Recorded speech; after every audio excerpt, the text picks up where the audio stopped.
Bonjour Olivier Mouradian. Dans la continuité des vidéos de présentation des outils de paiement documentaire, nous allons traiter aujourd'hui les Standby Letter of Credit. Mais d'abord, pouvez-vous vous présenter de nouveau ainsi que votre entreprise Businexport? Oui, bien sûr. Alors, Olivier Mouradian, donc j'ai plus de 10 ans d'expérience au sein des plus grandes banques internationales, en France et à l'étranger, dans le département du back-office international et entre autres les crédits documentaires, donc remise documentaire, Standby Letters of Credit et crédit documentaire. Donc, j'en ai pratiqué pendant plus de 10 ans en France, en Espagne, dans tout un tas de pays, dans les différentes banques. Et ensuite, pendant plus de 20 ans, j'ai donc travaillé au sein des multinationales, telles qu'Air Liquide, Arjo, Wiggins, Appleton et Groupe Emerson en Angleterre, etc. Et au niveau mondial, je traitais toutes leurs opérations de crédit documentaire et autres, leurs opérations internationales, et qui comportaient entre autres le crédit documentaire. Et au niveau de Businexport, donc, eh bien, je suis consultant chez Businexport où j'assiste les entreprises dans leurs opérations à l'international, que ce soit le crédit documentaire, les stand-by ou autres, mais aussi dans les opérations de financement, de risque de change et tout ce qui va avoir trait au contrat, au transport, à la douane, etc. Donc c'est vraiment toute la partie, une fois que j'ai mon client ou une fois que j'ai mon fournisseur, comment je fais? Grosso modo, c'est ça. Et donc on les aide et on leur permet de réduire les coûts et surtout de réduire tous les risques opérationnels qui existent dans une opération à l'international. Dans le premier épisode de cette série sur les paiements documentaires, vous nous aviez parlé des remises documentaires et aujourd'hui vous allez nous parler des Standby Letter of Credit ou Standby LC, comme on peut les appeler. Oui, tout à fait. Nous avons regardé, nous avons plusieurs vidéos qui se suivent. En fait, j'ai voulu faire en partant de la notion de risque, en fait. Vous avez le risque absolu, qui est celui où un exportateur et un importateur travaillent absolument sans filet, c'est-à-dire travaillent en direct, sans aucune forme de sécurité. Donc, ils travaillent ensemble. Donc, si vous êtes exportateur et que vous vendez à un importateur, eh bien, le risque, c'est qu'il vous paye pas ou qu'il vous paye avec retard ou qu'il y ait des problèmes dans l'opération, etc. De la même manière, si vous-même vous importez des produits d'un autre pays, votre risque, c'est que l'opération se passe mal, que vous n'ayez pas ce que vous avez demandé, et puis il va y avoir aussi bien pour l'importateur que pour l'exportateur, et ça c'est le deuxième point, l'impossibilité réellement de faire du crédit client, c'est-à-dire de donner des délais de paiement. Or, aujourd'hui, les trésoreries des entreprises sont énormément impactées par la crise du coronavirus, par la récession qu'il y avait déjà avant le coronavirus, par les conséquences du post-coronavirus. Et donc, nous allons avoir comme cela un grand nombre d'entreprises qui vont nécessiter des délais de paiement de plus en plus importants. Or, si vous travaillez en direct, eh bien, celui qui accorde les délais de paiement, eh bien, il va les subir lui. Il va être obligé de les subir lui à titre personnel et c'est très compliqué. Ça coûte très cher pour une entreprise. De la même manière, si vous pouvez pas obtenir de délai de paiement et que vous voulez acheter, vous êtes un importateur, si vous faut payer de gros acomptes à votre fournisseur, ça impacte aussi très négativement votre trésorerie puisque vous êtes obligé d'attendre jusqu'au moment où vous allez recevoir la marchandise. Voilà. Donc ça, c'est le niveau vraiment le plus risqué. Ensuite, vous avez un niveau où vous avez un tout petit peu moins de risque, c'est celui de la remise documentaire. Donc la remise documentaire qu'on a vue dans la vidéo 1, la remise documentaire, elle vous apporte un intermédiaire qui est le banquier. Finalement, l'importateur va devoir aller voir le banquier, acheter les documents qui vont lui permettre de prendre possession de la marchandise. On a vu que c'était très souple, très simple, que c'était pas cher. Oui, mais les risques, c'est que l'importateur ne vienne pas acheter les documents à la banque ou qu'ils viennent les acheter au bout de quelques mois de retard, ce qui fait que ça vous impacte vous, puisque vous n'êtes pas payé. Par contre, l'avantage, c'est qu'aussi, il y avait un petit peu de sécurisation par cet intermédiaire entre les deux, et aussi par le fait que ça pouvait amener aussi des solutions de crédit client à travers une traite escomptable, etc., où vous, en tant qu'exportateur, vous pouviez être payé cash en escomptant la traite, et où l'importateur, lui, pouvait vous payer à 60, 90 jours ou plus, dès l'instant où la banque acceptait une traite tirée sur elle avec autant de délai. Donc, on en a été là, on travaille en direct, on travaille avec une remise documentaire, donc on est, entre guillemets, un peu moins de risque. Et là, on va passer à la Standby Letter of Credit, qui, elle, réduit énormément les risques par rapport aux deux autres manières de travailler. Alors, qu'est-ce que c'est que la Standby Letter of Credit ou Standby LC? C'est un outil qui a été inventé par les Américains, qui vient en complément un peu de la Letters of Credit, de la lettre de crédit ou crédit documentaire. Donc, ce n'est pas la même chose.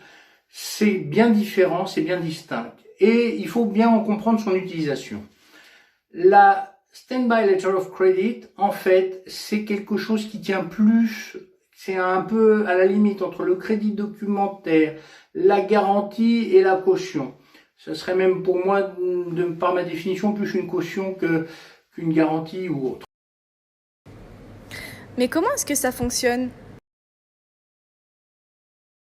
Quand un exportateur et un importateur se mettent d'accord pour faire un contrat, eh bien, ils vont décider de prendre un intermédiaire aussi, qui est le banquier. Et donc, ils vont aller voir le banquier et ils vont lui demander d'émettre une Standby Letter of Credit pour un certain montant plafond, qui est un plafond d'encours. Et à partir de là, l'importateur et l'exportateur vont travailler tranquillement en direct, sans passer par le banquier. Et ce n'est que si l'importateur est défaillant dans les paiements, s'il n'est pas capable de régler l'exportateur, à ce moment-là, l'exportateur ira appeler le banquier en lui disant bah voilà, mon client est défaillant dans ses paiements, vous devez me régler cette opération. Alors, grosso modo, voilà comment ça se passe. Donc, je vais prendre un exemple concret pour que ça soit plus clair pour tout le monde. Imaginez que vous ayez un exportateur qui vende pour 100 000 € de marchandises tous les mois, sur un contrat d'1 an par exemple, avec un importateur qui va lui acheter cette marchandise. Eh bien, l'exportateur va dire « Ah oui, mais les conditions sont difficiles, j'aurais besoin de payer à 90 jours, date d'expédition. » Bon, ok.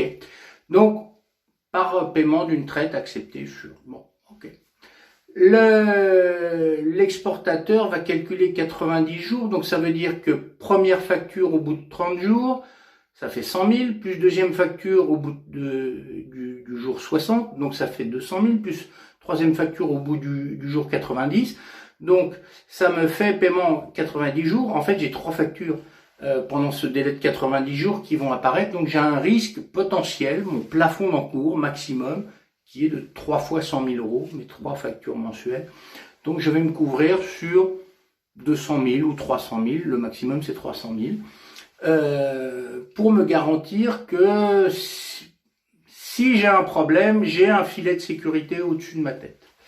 Et donc, l'exportateur va vendre de manière tout à fait régulière, tous les mois, il va envoyer pour 100 000 € de marchandises. Premier cas de figure, l'importateur le paye normalement. Eh bien, pendant cette année où va durer ce contrat, eh bien, ils n'auront jamais besoin de faire appel à la banque et donc cette Standby Letter of Credit n'aura servi que de, entre guillemets, filet de sécurité. Deuxième cas de figure, le client paye, mais à un moment donné, il ne peut plus payer. Et à un moment donné, vous avez une facture qui est impayée. une facture de 100 000 € par exemple qui est impayée. Et là, il a dépassé les 30 jours et il est même à 40 ou 60 jours et là, il vous a toujours pas payé et vous avez peur pour la deuxième facture. Et donc là, à ce moment-là, vous envoyez une demande à la banque et vous lui dites, voilà, je vous envoie tous les documents qui correspondent à l'expédition, conformément à l'accord que nous avons à travers cette Stand-by Letter of Credit. Je vous demande de me payer les 100 000 € qui correspondent à la facture numéro temps, pour l'expédition numéro temps, etc. Et vous n'avez plus qu'à envoyer les photocopies de ces documents. Pourquoi photocopie? Puisque comme vous travaillez en direct avec votre client, vous lui envoyez les originaux à votre client. Donc à la banque, vous ne pouvez plus envoyer que des photocopies. Donc à ce moment-là, le banquier doit vous payer dès l'instant où vous avez rempli toutes les conditions qui sont indiquées dans cette Stand-by Letter of Credit. Donc ça va être des conditions dans lesquelles vont être indiquées les dates de transport, les dates d'embarquement, s'il y a des transbordements ou pas, le descriptif de la marchandise, et puis les documents qui vont être demandés, certificat d'origine, note de poids, liste de colisage, certificat sanitaire si c'est des produits agroalimentaires ou autres. Enfin bref, tous les documents qui peuvent être demandés et nécessaires, contrat d'assurance si c'est inclus dans le transport, etc. Donc en fait c'est quelque chose de très très souple. Et c'est l'avantage de la Stand-by Letter of Credit. Ça vous apporte quand même une sécurité assez grande. J'aime pas utiliser le mot de sécurité. Dans les paiements documentaires, je parle plutôt toujours de risque. Donc c'est en fait un risque qui est très diminué. Mais attention, dans la Stand-by Letter of Credit, la banque qui va faire cette forme de garantie caution, disons, de paiement, elle est la banque de votre client. Donc si vous travaillez avec un Américain, c'est une banque américaine qui va vous émettre cette stand-by. Et là, c'est un petit peu embêtant. Mais vous avez la possibilité, malgré tout, de faire appel à votre propre banquier ou un banquier français pour un petit peu partager les opérations.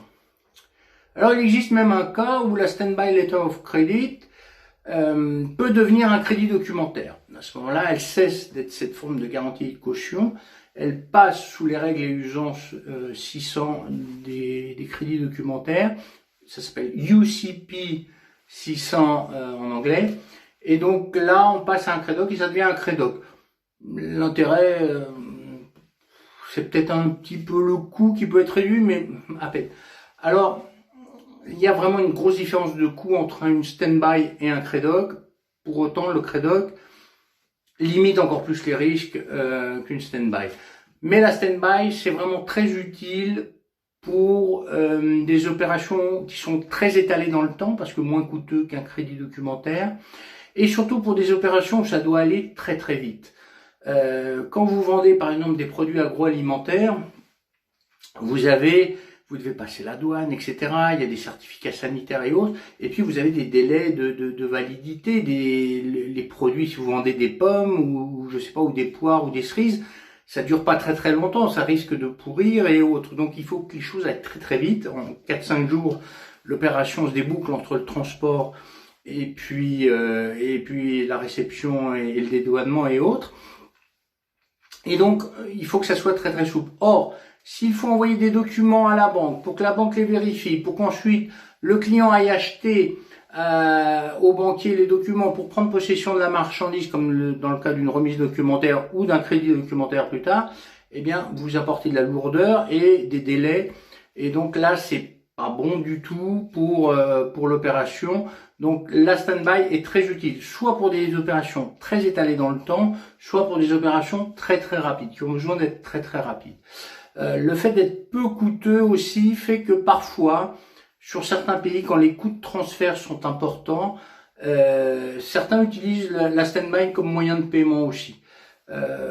Pour autant, les banquiers n'aiment pas trop parce que c'est quand même beaucoup plus lourd que de faire un virement et autres, et ils vous rappellent vite à l'ordre si vous abusez un peu de la situation. Voilà, je pense qu'on a fait un petit peu le tour. Bien sûr, c'est plus compliqué que ça, etc. On pourrait aller encore plus loin, mais pour que les gens aient une vision globale, rapide et claire de l'opération, voilà à quoi sert. Donc vous travaillez en direct avec votre client, vous êtes à risque 100%.